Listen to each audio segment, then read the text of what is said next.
Bien, tenemos que recordar cuáles son las características de la norma jurídica y que lo hace diferente de las otras normas. Es decir, la norma jurídica tiene su diferencia de la social, de la norma religiosa o de incluso de la norma moral. La más cercana a la norma jurídica es la norma social. Normas sociales, religiosas y morales. Las características de las normas pueden ser bi o unilaterales. Pueden ser auto o heterónomas. Pueden ser internas o externas. Y pueden ser coercibles o incoercibles. Y voy de derecha a izquierda. La norma moral, recuérdese que tiene que ver con una convicción de valores, y esos valores a mí me dan una cierta configuración con la cual me enseñan desde chiquito que hay que seguir. Por ejemplo, no interrumpas a dos personas mayores, no te lleves lo que no es tuyo, pide permiso para hablar, no te lleves las cosas, no te metas a una casa ajena si te invitan. Ciertos valores con los cuales nosotros crecemos.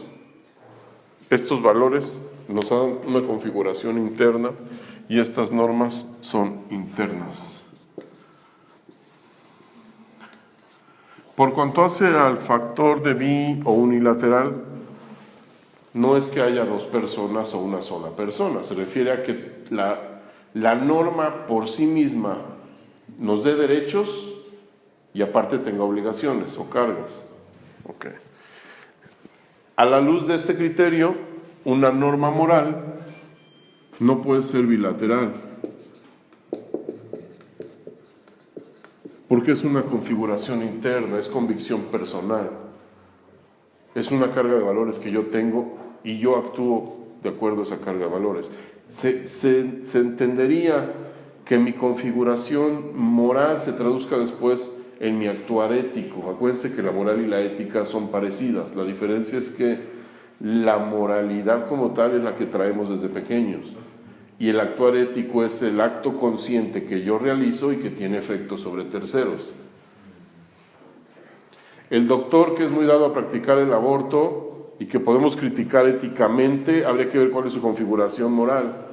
El abogado que dice, no, yo nunca voy a defender a un violador. Bueno, el violador ahora mismo tiene derecho de defensa. Si en su convicción, porque así fue criado de pequeño y su configuración moral dice, yo no puedo defender a un violador, el día que lo consulten tendrá que decirle al cliente, yo no te puedo defender, yo no puedo llevar tu caso, te puedo recomendar otro abogado. Ahí se cumpliría exactamente la configuración moral respecto del actuar ético. ¿Sí me estoy dando a entender? Las normas morales son autónomas o heterónomas. Si salen de dentro de uno mismo, tienen que ser autónomas.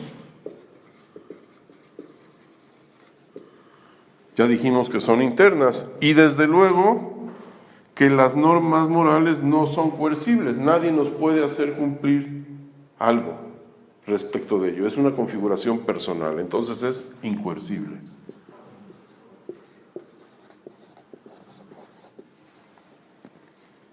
¿Vamos bien?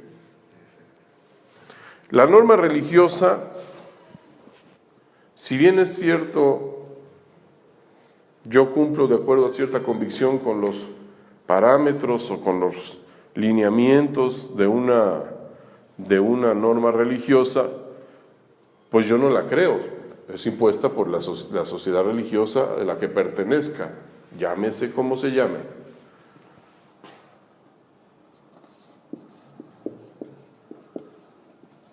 No me da derechos y obligaciones, entonces es unilateral, es heterónoma.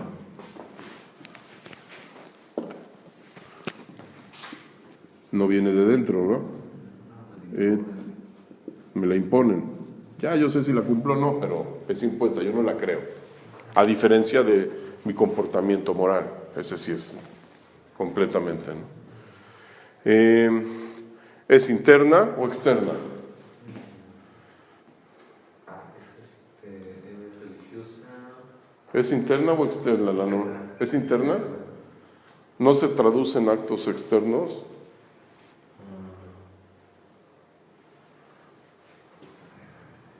¿Cómo sé que alguien es judío o es del Islam?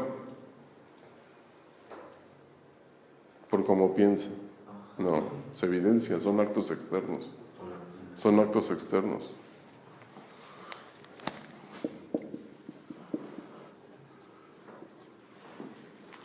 ¿Cómo sé que alguien es judío? Pues su vestimenta, en la burka.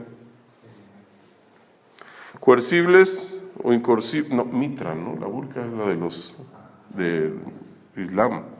Coercibles o incoercibles, es incoercible. Por ejemplo, para quienes sean de la Iglesia Católica, pues no pasa nada si no vas a misa, no te mandan a la policía ni nada. No hay coercibilidad en ese sentido en la norma, entonces incoercible.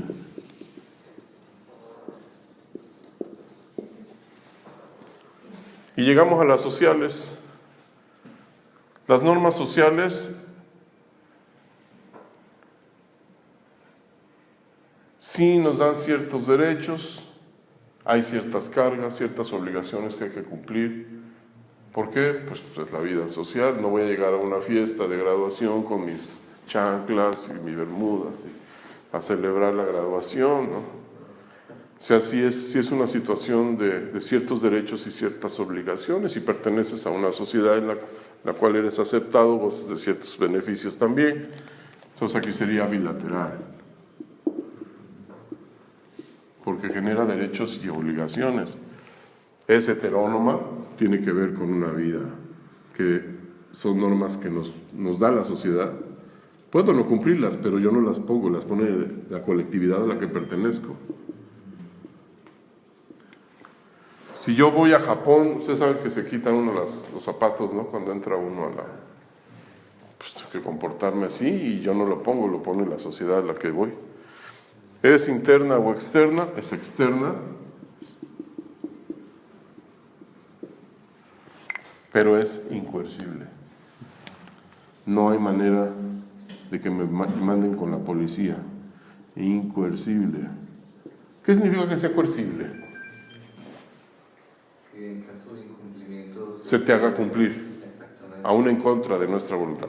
Una norma, y ahí viene una característica que hace diferente a la jurídica de las demás, es que la norma jurídica sí se nos puede hacer cumplir aún en contra de nuestra voluntad.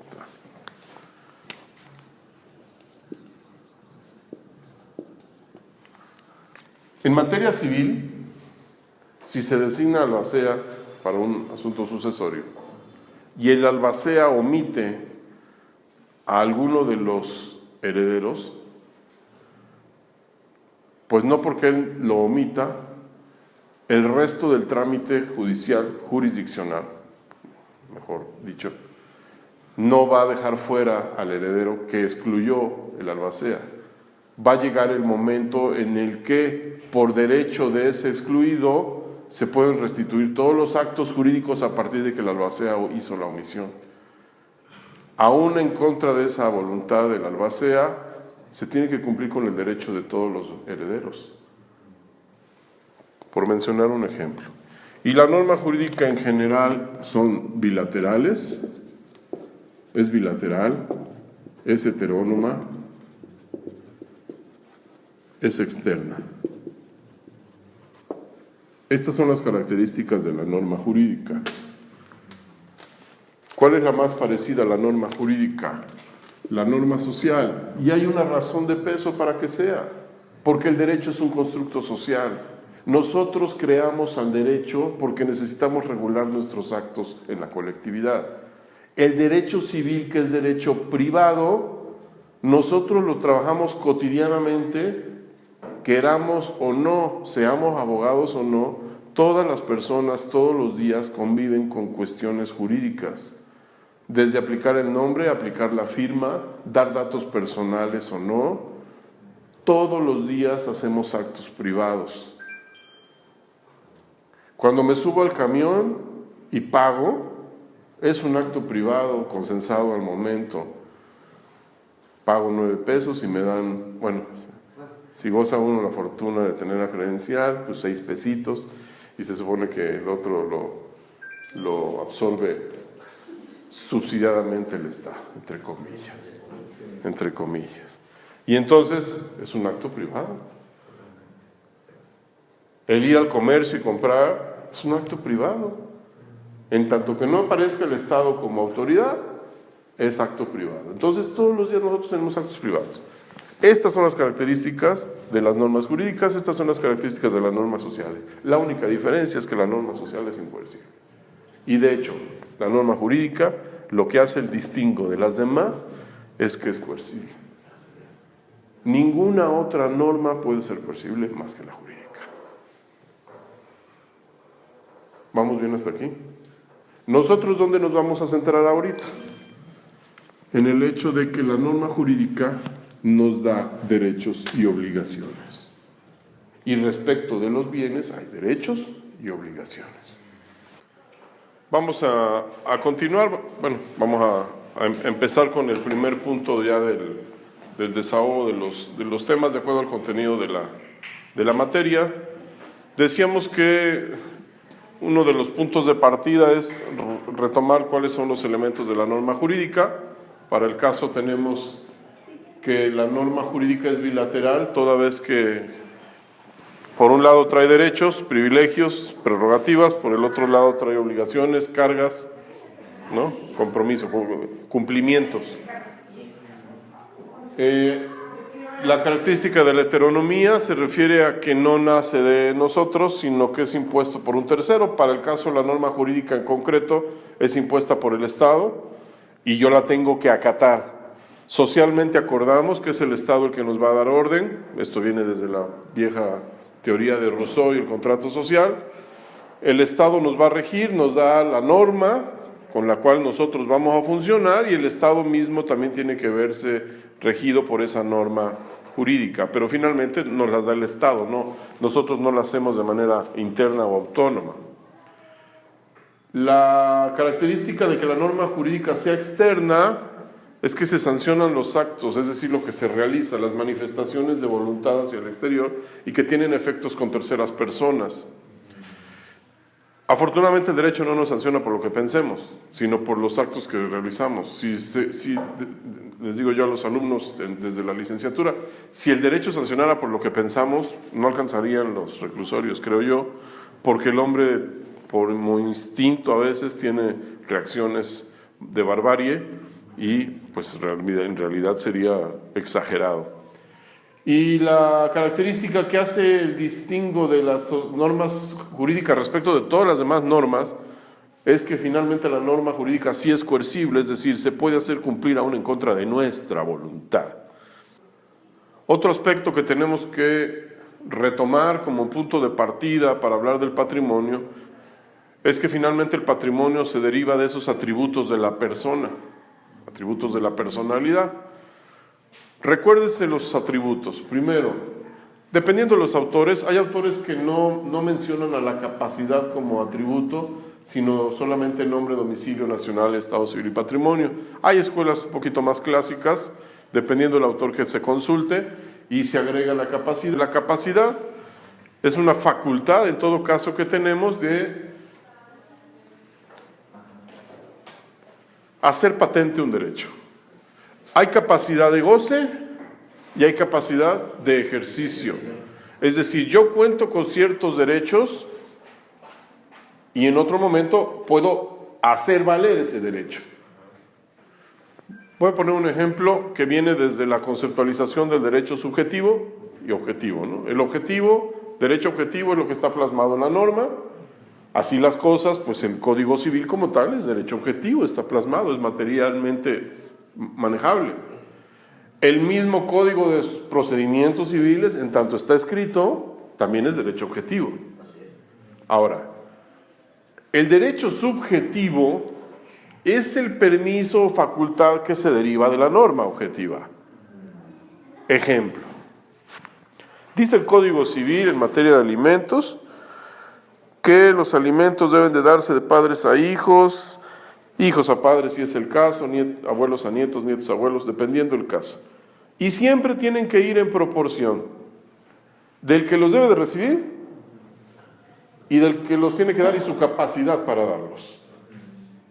En tanto está escrito así, en tanto está regulado esta materia de alimentos en la codificación civil sustantiva, es derecho objetivo, porque está plasmado como tal.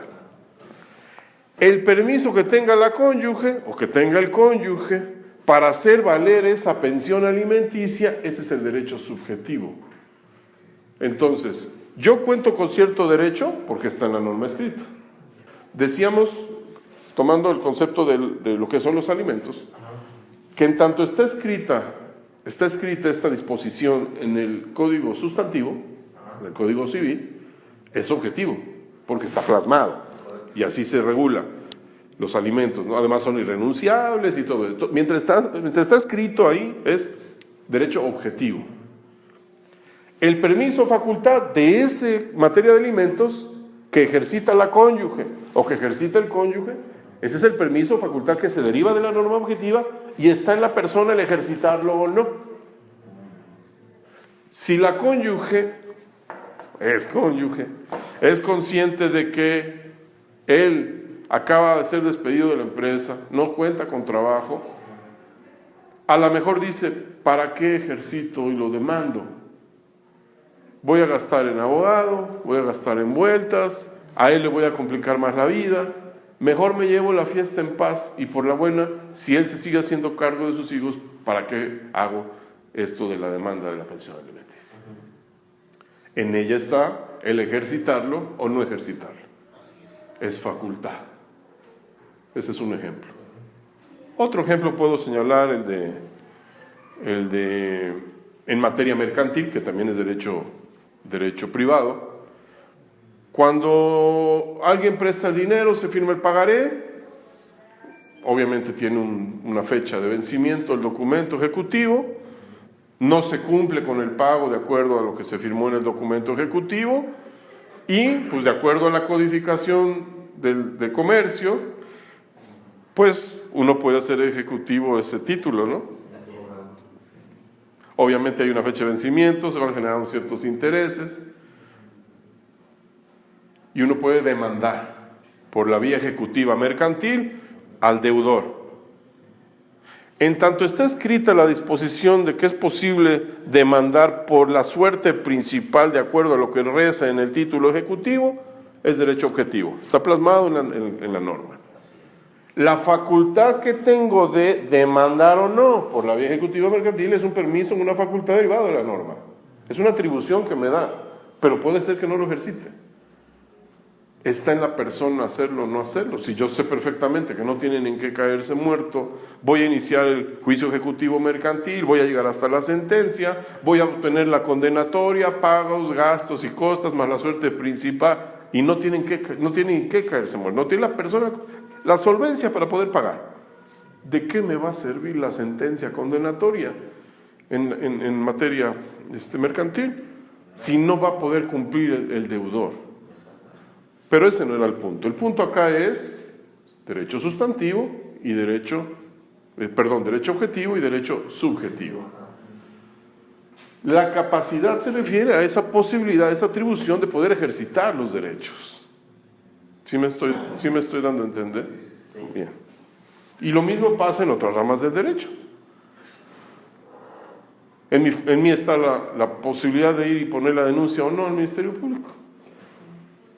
Ya que esté afectada la cultura de la denuncia por otros factores es otro boleto, pero yo tengo la posibilidad de ir al Ministerio Público y decir, pasaron estos hechos para que haya constancia y se investigue y se dé con los responsables del que le dieron el cristalazo a mi coche. A lo mejor no lo denuncio porque pues, voy a ir a perder el tiempo, me van a tener ahí esperando para hacer la declaración, porque sé que no va a haber un responsable y porque no voy a haber reparado mi daño. Y a lo mejor digo, a lo mejor yo la semana voy a la REU o a donde estén los cristales y ya que me lo cambien. O tengo que hacerlo forzosamente porque el seguro me dice que para que me pongan el cristal necesito poner la denuncia, presentarla para que la aseguradora lo tenga de respaldo, me dirán cuánto es el deducible por efecto del cristal y me montarán el cristal por razón del asegurador. Pero finalmente regresamos al punto de la capacidad. La capacidad es esa facultad, esa atribución que nosotros tenemos de ejercitar un derecho. Lo mismo sucede cuando fallece el abuelo, no hay testamento, ya hay que iniciar un juicio sucesorio intestamentario y es ejercitar una capacidad para poder hacernos de los bienes del final. Esta es la capacidad. Capacidad de goce y capacidad de ejercicio.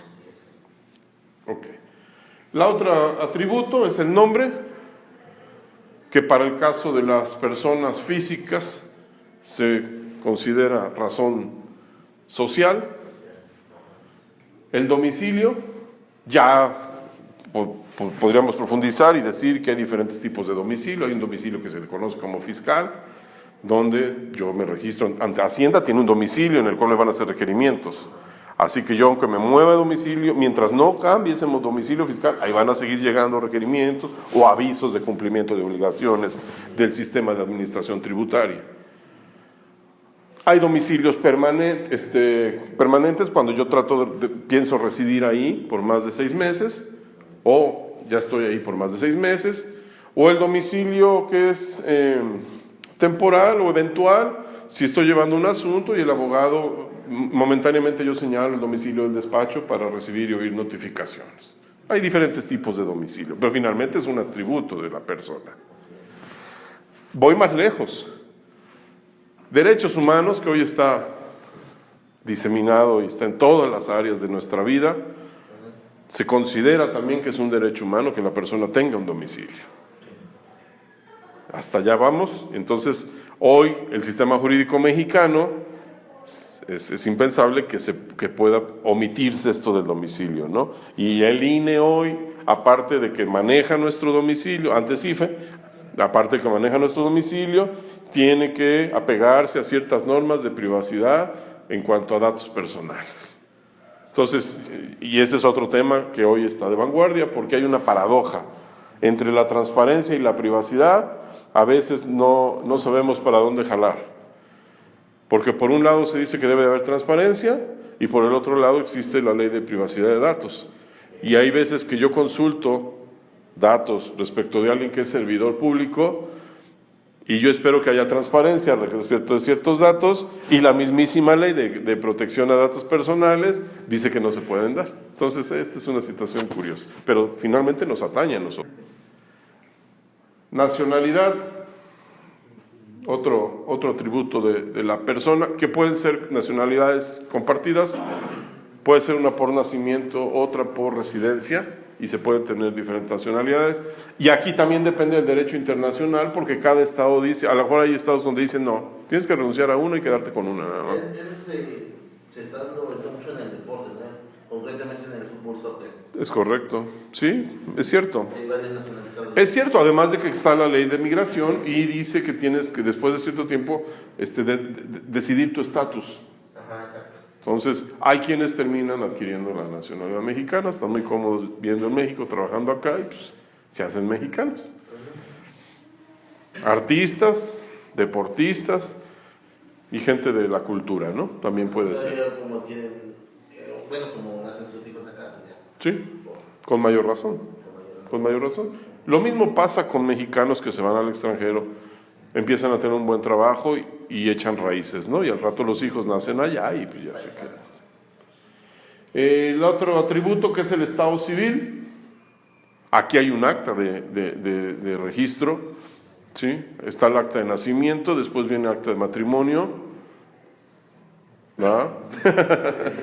No son alusiones personales, pero sí suele suceder que cuando uno se casa, pues hay un acta de matrimonio.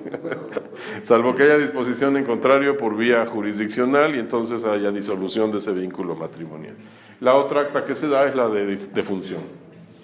Y finalmente llegamos al punto que nos va a catapultar para lo que sigue, que es el atributo del patrimonio. Es decir, es derecho también de las personas, es facultad de las personas que tengan patrimonio.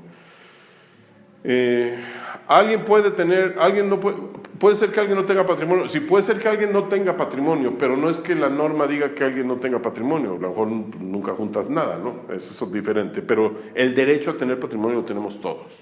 Y de ahí que sea un atributo de la persona. O sea, es decir, nadie podría estar limitado de tener patrimonio. Quizá el que está privado de su libertad por una sentencia no puede ejercitar los mismos derechos que estando libre.